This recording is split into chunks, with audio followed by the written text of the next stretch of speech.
매주 월요일 꾸며드리는 이슈 토크, 원숙한 진보 최민희 전 의원, 젊은 보수 장해찬 시사평론가와 함께하는 시간이죠. 오늘 일부 시간에 이 노회찬 이 평화와 정의의 의원 모임 원내대표 연결해서 국회 이야기도 나눴습니다만, 지금 워낙 중요한 얘기이기 때문에 이슈 토크에서도 이 국회 정상화 논란 이어가도록 하겠습니다. 최민희 전 의원 그리고 장해찬 씨, 어서 오십시오. 안녕하세요. 네. 예상컨대 두 분의 논평이 똑같을 거라고 예상합니다만, 그래도 이 김성태 원내대표 폭행 사건에 대해서도 한 말씀씩 좀 듣고 가보죠. 네, 최민희 전 의원. 이런 우연한 폭행 사건이 전국을 더 꼬이게 하는 것을 우리가 많이 보았습니다. 그리고 그것이 이게 선거 결과를 바꾸는 것도 보았습니다. 네. 굉장히 영향을 주는. 그렇기 때문에 이게 지금도 자유한국당은 이 사건이 마치 박근혜 전 대통령이 과거에 대표 시절에 칼침 사건, 커터칼 사건, 그런 식으로 비화되기를 혹시 바라는 게 아닌가, 이런 생각을 할 때가 있습니다. 근데 어쨌든 폭행은 그게 어떤 폭행이라도 그건 정당화될 수 없고요. 네. 그리고 저는 민주당 혹은 문재인 대통령 지지자들께도 만약에 거꾸로, 그러니까 우리가 지지하는 여당 사람들이 지지하는 그런 그 정치인이 단식을 하는데 누군가 폭행을 했다. 그럼 그때 어쩔 거냐. 네. 그런 식으로 좀 역지사지해서 폭행에 대해서는 좀 명확한 태도를 취해야 된다고 생각하고, 이게 더 나아가서 국민의 입장에서 보면 폭행 사건이 전국을 더 꼬이게 하지 않았습니까? 그래서 되게 안타깝게 생각합니다. 그리고 그 김성태 원내대표가 빨리 그 폭행의 후유증에서 벗어났으면 좋겠습니다. 몸도 마음도. 그래서 조금 객관적으로 상황을 보고 그렇게 좀 성숙하게 국회를 풀어가는 그런 모습을 보고 싶습니다. 장해찬 씨도 한 말씀. 저는 수사 결과를 지켜봐야겠지만 이게 조직적이거나 배후가 있는 폭행이라는 생각은 들지 않아요. 개인적인 의견이라는 전제하에 좀 어딘가 마음이 아프신 분의 우발적인 범행이었다, 이렇게 추측을 하고 있는데, 그래서 한국당 일부 지지자들이 주장하는 이게 어떤 배후 세력이 있을 것이다, 이런 것에는 제가 동의하지 않지만요. 정권 비호 세력의 조직적인 정치 테러다, 정치 테러 그런 부분에 대해서는 우발적인 범행이라고 저는 지금 예상을 하고 있고요. 경찰 수사를 봐야 되겠지만, 그러나 어쨌든 이 김성태 원내대표가 단식 투쟁을 하는 가운데 영상을 보면 알겠지만 정말 강하게 계단이었기 때문에 자칫하면 큰일이 날 수도 있는 상황이었습니다. 그러면 비록 그 김성태 원내대표의 단식 투쟁 행위가 나의 뜻과는 다르더라도 그 김 원내대표 역시 어떤 일정 부분 국민들의 대의를 대변하고 있는 국회의원입니다. 그런데 이 단식과 폭행을 너무 많이 조롱을 하는 것 같아요. 예를 들면 쇼라느니, 자유한국당의 자작극이라느니, 그리고 병원에 실려가서 밥 먹고 돌아와서 다시 단식을 한다느니, 이런 댓글들을 제가 참 사이버상에서 많이 봤는데요. 우리가 참 뜻은 다르고 정치적인 신념이나 생각은 다를 수 있지만, 개별 300명의 국회의원들 개별이 누군가의 민의를 대변하는 대의기관이라는 것을 좀 인지하고 이런 단식이나 투쟁 과정에서 폭행이라는 불미스러운 사고를 당한 데 대해서는 조롱하기보다는 좀 같이 안타까워하는 성숙한 문화를 만들어야 되는데, 이렇게 국민들이 대립하는 것도 그동안 정치권에서 너무 먼저 극단적으로 대립하고 서로의 감정을 자극했기 때문에 지켜보는 국민들의 여론도 이제는 폭행마저도 조롱하는 지경까지 가지 않았나. 이제는 좀 이런 극단적인 감정 대립을 좀 자제할 때다, 이런 무거운 생각이 많이 들었습니다. 두 분 공통적으로 사용한 단어가 성숙한이라고 하는 단어였습니다. 국회가 좀 성숙했으면 좋겠는데, 아무튼 지금까지 이렇게 왔어요. 그리고 이제는 조건부 특검 수용까지 던져졌는데, 그 조건에 대해서 또 야권이 지금 문제 삼고 있고 막바지 협상인 것 같습니다. 어떻게 봐야 됩니까, 최민희 전 의원? 그러니까 우선 저는 요즘 그 특검에 대해서, 드루킹 특검에 대해서 우선 한 가지 아쉬운 게 있습니다. 뭐요? 왜냐하면 민주당 디지털소통위원회가 매크로 조작 의혹 관련 고발한 게 5건입니다. 그리고 6건이 나중에 추가된 것 같은데, 2월 5일 날 추가 자료 낸 것 중에는 박사모가 조직적으로 매크로 조작한 것을 모의한 것, 그리고 구체적인 정황들을 경찰에 같이 수사 의뢰를 했습니다. 그 최근에 경찰이 또 그걸 밝혔죠? 예, 밝혔는데 예. 뭐 아직 수사는 시작하지 않고 예, 사실을 예. 들여다보고 있다 이렇게 하는데 예.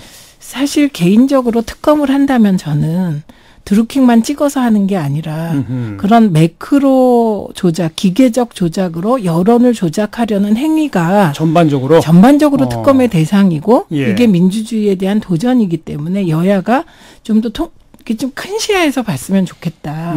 예, 이런 말씀을 드리고요. 네. 그다음에 이 과정을 보면서 제일 이상한 것은 맨 처음에 자유한국당이 주장한 것은 조건부 수용이었습니다. 특검을 수용하면 국회를 정상화하겠다. 예. 이렇게 논의가 시작됐어요, 처음에. 예. 그런데 이게 갑자기 점점 주장이 강해지고 단식하고 이 불의의 폭행 사건이 터지면서 이 입장이 바뀌어서 이제 여당이 조건부 수용을 하겠다고 하니 조건부 수용을 자유한국당과 그 바른정당이 못 받겠다는 식으로 자꾸 말이 바뀌면 네. 결국은 여당도 양보하는데 한계가 있기 때문에 국회는 파행으로 갈 수밖에 없거든요. 그래서 제가 아까 그 김성태 원내대표가 빨리 폭행의 후유증에서 벗어나셔서 좀 상황을 이렇게 한 발 떨어져서 보면서 불과 한두 달 전에 야당이 무슨 주장을 했는지를 좀 살펴봤으면 좋겠습니다. 지금 좀 의아스러워요. 그 부분이. 예. 조건부로 특검을 수용하라고 해서 여당이 조건부로 수용하겠다고 했는데 이제는 왜 조건 붙이냐 이러고 있는 형국이거든요. 뭐 아까 일부 시간에 노회찬 원내대표도 네, 비슷한 인식을 보여주시던데 네. 장해찬 씨는 어떻게 평가하세요? 저는 조건 없는 특검 수용이 필요한 이유를 몇 가지 말씀드리면 우선 경찰이 추가적으로 이 드루킹 일당의 댓글 조작 혐의점을 밝혀냈습니다. 오늘 나왔죠. 네, 뭐 675개 기사, 댓글 2만여 개 매크로 실행해서 210만여 회에 걸쳐 부정 클릭한 범죄 사실을 추가로 인지했고요. 지금 이 사건으로 현재까지 입건된 피의자가 모두 30여 명입니다. 정말 우리가 단순하게 간단하게 생각했던 드루킹 일당의 범죄가 경찰의 수사가 계속될수록 이 경찰의 수사 자체도 사실은 정치권에서 강하게 압박을 한 뒤에야 뭐 엎드려 절받기식으로 진행되고 있는 것 같은데 이 수사가 진행될수록 점점 내막이 우리 생각보다 더 클 수도 있겠다. 이런 의심이 드는 가운데 김경수 전 의원이죠. 이제 경남도지사 후보 소환되지 않았습니까? 그러나 이 경찰이 김경수 경남도지사 후보를 소환하는데 통신 내역이나 계좌 추적을 전혀 하지 않은 상태로 소환을 했습니다. 검찰에 먼저 구속영장을 신청했었다가 기각이 됐었고요. 그 다음에 경찰에서는 다시 보강을 해서 압수수색 영장을 다시 신청하겠다 했는데 감감무소식이고 그러한 어떤 자료를 확보하지 않은 상태로 소환을 했기 때문에 일각에서는 면피용 소환이 아니냐는 말도 나오고 있고 예. 김경수 후보 역시 소환되는 날 발언을 보면 어떤 논란을 일으킨 것에 대한 반성의 기미나 이런 국민에 대한 송구스러움은 전혀 없고 저는 선거운동 하시는 줄 알았어요. 야당을 꾸짖으면서 소환하러 나온 당사자가. 그렇기 때문에 이게 서울경찰청장 같은 경우도 잘못된 발언으로 본인이 사과하지 않았습니까? 이런 상황에서 정말 실체적인 진실을 밝히기 위해서는 특검이 필요하다. 조건 없는 특검이 필요한데 예. 이 지금 여당이 주장하는 것처럼 특검 인사에 대해서 여당이 비토권을 행사하게 되면 이 정말 제대로 된 의혹을 밝혀낼 수 있는 인물들로 특검이 추진 가능할 것인가. 예. 그리고 김성태 원내대표가 오늘 이제 1시간 전쯤에인가요? 한두 시간 전쯤에 국회 앞에서 기자회견 했는데요.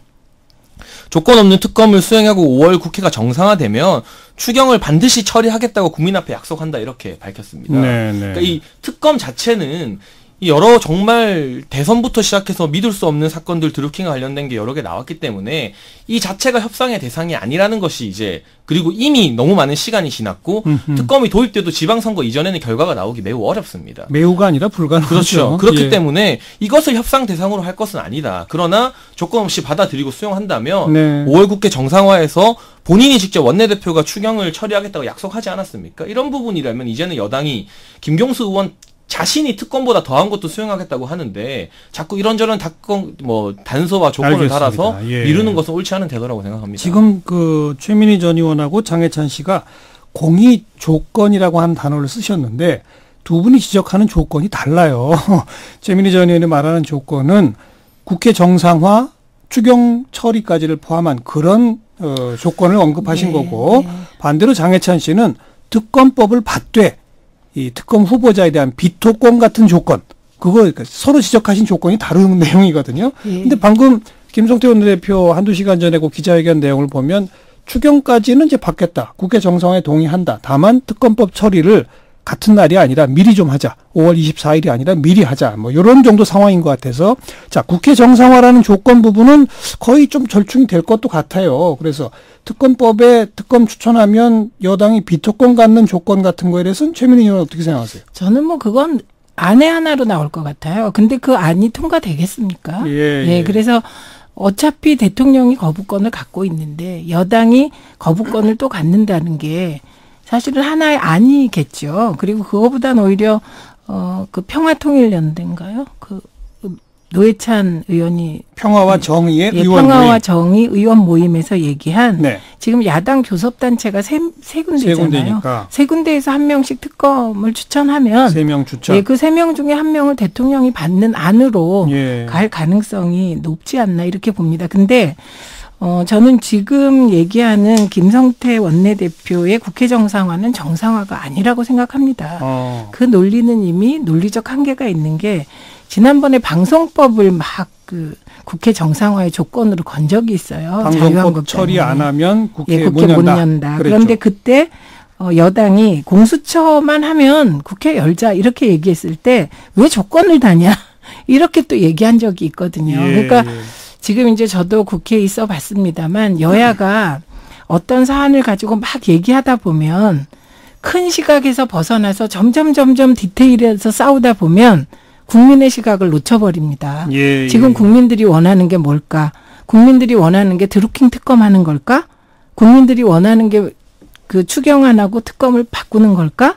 아니면 국민들이 원하는 게 그 남북 정상회담에 국회 비준안하고 특검을 바꾸는 걸까? 이런 거 아니에요. 뭡니까? 예, 그러니까 특검도 같이 처리하고 그다음에 국회를 열어서 일하라는 거예요. 여러 가지 다. 네, 그냥 일해라. 정상화라는 것은 꼭 특검만 처리하고 거기에 비준안을 처리하자. 이것도 전 아닌 것 같아요. 일반 국민들은 우리는 직장에 하루라도 안 나가면 밥을 못 먹고 사는데 왜 국회는 4월, 5월 계속 놀아도 월급 받고 이러냐.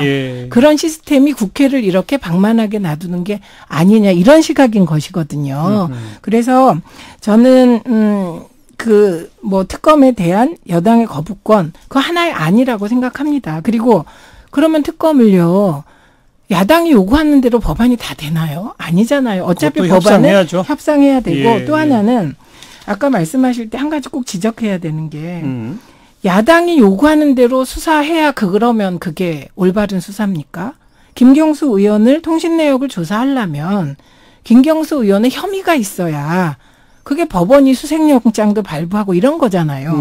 그리고 김경수 의원이 돈을 받았다는 의혹이라도 있어야 뭐가 있어야 하지 무조건 합니까? 그리고 김경수 의원은 지금 참고인으로 소환된 거잖아요. 피의자가 아니었잖아요. 그렇기 때문에 이제 성숙이라는 것은 내가 정서적으로 원하는 거, 정치 세력으로 그것을 다 주장하고 그거 관철 안 되면 나 이거 안 하겠다, 저거 안 하겠다, 이거 아닌 것 같고요.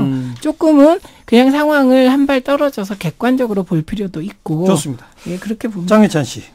저는 뭐 김경수 의원 어떤 수사나 이런 것들 경찰이 과연 수사 잘 하고 있느냐에 대해서는 같은 말을 저뿐만 아니라 많이 해왔기 때문에 입장 차이라고 보고 있고요. 뭐 경찰의 수사에 대해서는 보수적인 국민분들은 많이들 아쉬움을 느끼고 있을 것 같고 지금 국회가 정상화돼서 단순히 뭐 특검과 비준을 바꾸는 식이 아니라 일을 해야 된다. 추경을 하더라도 김성태 원내대표가 반드시 5월 정상화되면 추경 처리하겠다 했지만 정부에서 가져온 안을 가지고 또 토론하고 논의하고 협상해야죠. 해야 될 거 아니겠습니까? 그럴 시간이 필요하고 좋은 추경안을 통과시켜야 되는 거잖아요. 추경안 통과가 문제가 아니라. 그렇죠. 뭐 디테일한 부분에서. 특검도 마찬가지다. 그러니까 그러기 위해서는 국회가 정상화돼서 일하는 모습을 보여줘야 된다는 최민희 의원님 말씀에는 동의를 합니다. 그러나 이제 이 추경 같은 데 있어서도 좀 우려스러운 부분을 제가 말하자면 지금 여당에서는 뭐 특검이랑 엮어서도 어떻게 해서든 빨리 추경을 통과시키고 하고 싶어 하지 않습니까? 그러나 이 추경이 문재인 정부 이후 처음 있는 일은 아니고 작년에도 추경이 통과된 바 있는데 지금 고용노동부 지난해 추경 여러 가지 통계들이 이제 나오고 있어요. 결과들이. 그러면 이제 가장 문제가 됐던 게 기업 인건비를 정부에서 지원하는 예산들 이런 게 이제 추경안에서 작년에도 논의가 됐었는데 그 21개 항목 중에 17개 항목에서 목표치를 달성하지 못했습니다. 그리고 심지어는 이 목표치의 절반 수준도 못 미친 사업이 6개가 됐습니다. 기업 인건비를 지원하는 부분에서. 이래서 지금 고용노동부가 같은 정부 부처 안에서도 이 기재부가 고용노동부를 비판하고 있는 입장입니다. 이렇게 추경 이렇게 진행해놓고 이런 목표치만 너무 높게 잡아서 네. 관리도 안 되고 미달되는 거 아니냐. 그렇기 때문에 추경 내용에서도 따질 게 많다. 네, 예산만 예. 푼다고 다가 아니라 예, 이런 식으로 지난해 추경도 제대로 관리가 안 된 상황에서 올해 추경을 특검 받으면 만약에 야당이 무턱대고 있는 그대로 다 받아준다. 저는 그것도 반대입니다. 좀 정상화를 해서 특검은 특검대로 정말 뭐 협상의 조건이 아니라 빨리 수용해서 특검 협상 따로 하시고 알겠습니다. 국회 정상화해서 이 추경에 대해서 예. 좀 뜨겁게 토론했으면 좋겠습니다. 자, 이제 너무 당연하죠. 잠깐만요. 네. 그러니까 결국 두 분의 마지막 말씀까지 들어보니까 너무 당연한 얘기를 두 분 다 하신 거예요. 네. 특검법도 받자 대신에 내용을 협상하자. 네. 추경도 받자 대신에 내용을 협상하자. 이게 약간 자존심 싸움이 된 것 같아요. 지금 뭐 폭행 사건 어쨌든 뭐 그러려면 문 열고 일하자 이제 그 말씀인데 그러니까 이게 예. 지금은요 여야가 시각을 우리끼리 뭐 협상한다 이거에서 빨리 벗어나야 돼요. 빨리 그렇죠. 벗어나서 국민이 바라보는 시선에서 알겠습니다. 한 번쯤 지금 국회를 바라봐야 되고 예. 오늘 홍익표 의원이 SNS에 글을 올렸어요. 차라리 국회 해산하자 이러려면. 그리고 이것이 많은 국민들이 이런 시각이 있어요. 문재인 대통령은 4강 외교하면서 저렇게 열심히 일하는데 국회가 뒷받침은커녕 지금 뭐 하고 있는 거냐. 예, 예. 이런 불만이 팽배한 건 사실이거든요. 자, 알겠습니다. 어쨌든 이제 두 분의 인식은 비슷비슷해져 있고 제가 보기에는 이 자유한국당 더불어민주당도 아마 내일 모레 한 하루 이틀 사이에는 그런 정도 인식으로 좀 가지 않을까 저는 좀 기대를 해보고요. 다만 한 가지 우려되는 게 일각에서 나오는 문제입니다만 자유한국당이 의원들 그 방탄국회용으로 계속 국회 파행을 끄는 거 아니냐 의도적으로. 게다가 플러스해서 지금 이달 14일까지 이번 지방선거에 출마한 현역 국회의원들 사직서를 처리해야 하는데 그렇게 처리해야 하는 이유는 그래야 6월 지방선거에 보궐선거를 같이 치르는 건단 말이에요. 근데 5월 14일까지 처리를 안 하면 그 보궐선거는 내년 4월로 미뤄지게 된답니다. 10개월 후가. 그러니까요.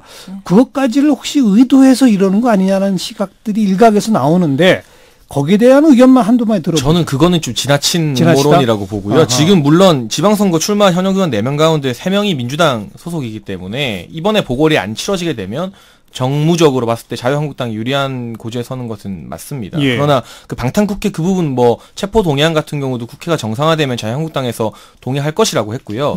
결국 국회가 열리기만 하면 이 사직서 처리라던가 체포 동의안 다 처리될 문제입니다. 그러니까 원론으로 돌아가서 조건 없는 특권 수용부터 하게 되면 이 모든 게 뭐 음모다 아니다 뭐 선거 보궐을 미루려고 일부러 이런 것도 할 거 없이 내일 2시 이전까지 그냥 특검 조건 없이 수용하겠다고만 하면 모든 게 다 일사천리로 진행되고 김성태 원내 본인이 한 것처럼 추경 역시도 반드시 처리가 될 겁니다. 정말 쉬운 건데 우원식 원내대표가 이제 임기 말이라서 임기 말에 원내대표가 야당에게 끌려가는 모습 보여주고 협상하게 되면 상당히 그 이후 의원들 내부에서 평가가 안 좋아질 수 있습니다. 지난 새누리당 원내대표였던 정 원내대표가 김성태 원내대표 이전이었죠. 정우택 원내대표가 그런 예산안 처리 때문에 많은 비판을 받았거든요. 예. 그런 정무적인 이유로 지금 우원식 원내대표가 자존심을 너무 내세우는 건 아닌가.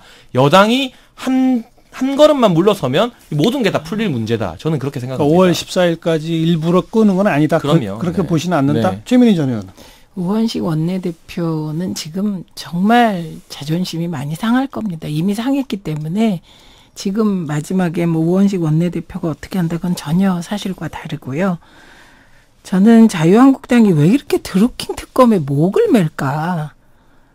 이 부분은 그 방탄국회 때문이라는 합리적 의심을 해봅니다. 그건 합리적 의혹이 의심이다. 아니에요. 네. 그냥 합리적 의심 해보고요. 그러나 뭐 그 4명의 국회의원 보궐선거를 막기 위한 것이다. 그 부분은 저는 뭐 과도하다? 예, 좀 과도하다고 봅니다. 왜냐하면 예. 지금 현재 치러지기로 되어 있는 7구의 7군데 재보궐 결과도 결국 자유한국당에게 유리하지는 않을 거기 때문에 그거는 조금 과하지만 과하지 않다고 해서 문제가 없느냐 그건 아니죠. 국회가 직무유기로 재보궐선거 시기를 10개월 늦추는 것은 저는 정말 국회가 해산되어야 할 땀이라고 생각이 들 정도입니다. 그다음에 예. 자꾸 조건 없는 특검 수용 이렇게 얘기하는데요. 조건을 다 걸죠. 사실은 지금 자유한국당이 조건 걸고 특검하자는 거거든요. 조건을 걸지 말자는 게 조건인 거예요. 왜냐? 어차피 논의를 하다 보면 예. 서로 의견을 조율하게 되어 있거든요. 그러면 그건 논의 없이 그냥 자유한국당이 낸 특검안을 받으라는 건가? 그러니까 이게 말싸움을 지금 계속하고 있다는 생각이 들고요. 네. 어쨌든 국민들은 무조건 국회를 열어서 현안을 해결하라. 이런 입장이라는 것만 좀 전달이 됐으면 좋겠습니다. 오늘 조건이라는 단어가 왜 이렇게 여러 번 쓰이는지 모르겠네요. 이게 함정 같습니다. 왜냐하면 말씀하신 것처럼 특검을 조건 없이 수용해도 결국 절차에 따라서 특검 법을 논의해야 되고 당연히요. 구성을 해야 되는데 예. 그런데 시작부터 아까 말씀하신 것처럼 어차피 대통령 거부권이 있는데 여당 비토권 이런 걸 내세우는 건 그게 아닌데. 받아들일 수 없는 조건을 내세워서 자유한국당이 자꾸 국회를 파행하는 세력으로 몰아가려는 어떤 저는 그런 설정이라고 봅니다. 그러면 그런 설정에 자꾸 빠진다면 자유한국당은 정말 안 되는 것이죠. 지금 여기서 특검을 야당이 추천하면 뭐 비토권이 있느냐 없느냐, 비토권을 여당한테 주느냐 마느냐, 그게 아니면 야당이 추천할 때 아예 원내교섭단체별로 3명씩 추천하느냐, 뭐 이런 얘기만 했는데 사실은 특검법 명칭에도 지금 부딪히는 게 있어요. 네. 더불어민주당은 뭐 드루킹의 인터넷상 불법 댓글 조작 사건 진상규명을 위한 특검법 이렇게 네. 하자는 거고, 한국당 등은 더불어민주당원 등의 대통령 선거 댓글 공작 및 여론 조작 사건과 관련된 진상규명을 위한 특검법안. 이렇게 제목을 잡자고 야당이 주장하니까. 그러니까 이렇게 뭐 범위 상당히 다릅니다. 어처구니가 없죠. 특검법안 안에는 조사 대상을 다 1항, 2항 해서 이렇게 명기하도록 되어 있거든요. 제가 좀 웃었는데 저 솔직히 자유한국당의 특검법 제목. 법안은 좀 말이 안 된다고 생각하고요. 네. 그거는 좀 아니지 않나. 아니 그래서 저는 진짜 지금 문제가 되는 건 매크로 조작이라는 방법으로 여론 조작하는 거고, 그거는 박사모도 게시판에서 아주 알겠어요. 독려했기 때문에 범위를 넓혀서 저는 그런 특검을 해야 될 거예요. 매크로 조작 등 여론 조작 특검. 최민희 전 의원 또 생각이 다르시네요. 어쨌든 오늘 최민희 전 의원, 장해찬 씨 정도의 수준에서만이라도 논의가 풀리면 풀릴 수 있습니다. 특검 법안 처리합시다. 그러면 법안 내용 제목부터 시작해서 협의합시다. 이게 이제 여야가 취해야 할 태도고요. 추경 처리합시다. 그러면 뭔 넣고 뭔 빼고 평가합시다. 토론합시다가 네. 취해야 할 태도다. 네, 국회 정상화. 그렇죠. 네. 여기까지 합시다. 오늘 수고하셨어요. 네. 감사합니다. 최민희 전 의원, 시사평론가 장해찬 씨였습니다.